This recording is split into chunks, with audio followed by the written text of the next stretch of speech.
Edition with Deborah Norville.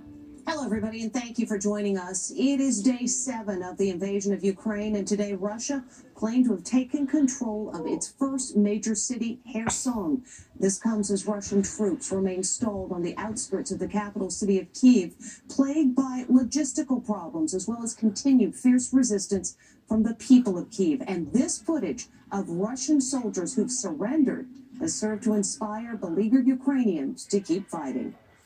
A huge blast in the center of Ukraine's second largest city.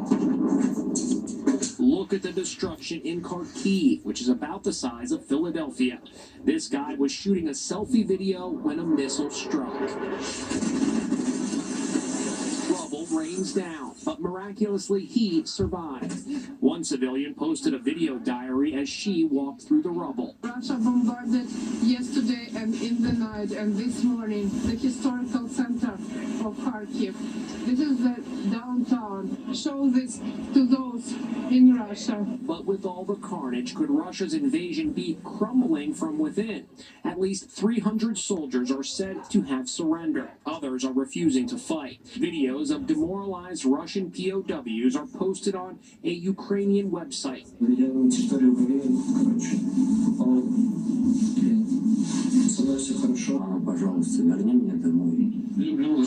This is said to be a young Russian prisoner being given a sandwich and tea by Ukrainian civilians before calling home. What can you tell us about the morale of the Russian soldiers? They have been really hammered by the Ukrainians. For these young Russian soldiers, these conscripts who've been sent to a place that they didn't know they were going into combat, is just, I just can't imagine what their mental state must be in. The brave citizens of Ukraine continue to confront the invaders. This is the shocking aftermath of a battle in a Kyiv suburb. And look, sanitation trucks, burned out cars, sandbags, old tires, and a mass of humanity are blocking the Russian advance at one of the largest nuclear power plants in Europe. A Russian officer was seen holding grenades in each hand as he leads a delegation demanding the surrender of a Ukrainian town.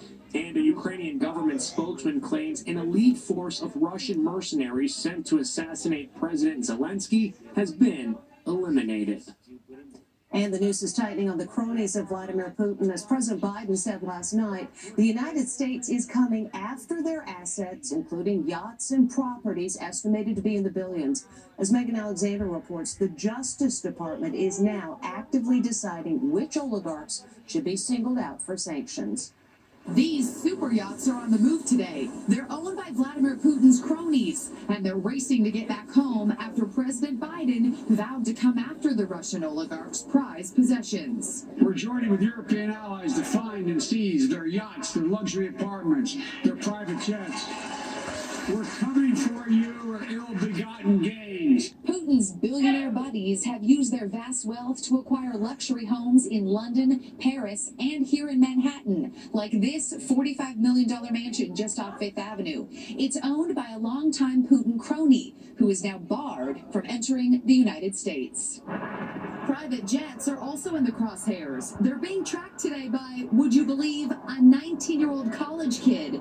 Jack Sweeney runs the Twitter account Russian Oligarch Jets, and he spotted one of them landing in New Jersey this morning at 9 a.m., then taking off for Miami 2 hours later. I can help people somehow in Ukraine by going after these Russian oligarchs. From the USA, Putin is facing growing unrest at home over his war. Thousands of Russians have been thrown in jail, including these school children, photographed at a police station. This girl is still clutching the colorful sign she made. It reads, "No war." At last night's State of the Union address, Republicans and Democrats wore blue and yellow, showing solidarity with the heroic people of Ukraine. Ukrainian ambassador to the United States is here tonight, sitting with the First Lady. The ambassador got a standing ovation. And was embraced by the First Lady. There were contentious moments. President Biden was heckled by outspoken Republican Congresswoman Lauren Boebert as he was talking about Army veterans who died from cancer. A cancer that would put them in a flag-draped coffin. She looked around and then shouted out. Her outburst was met with a chorus of boos because the president was about to speak about his late son, Beau. One of those soldiers is my son, Major Beau Biden.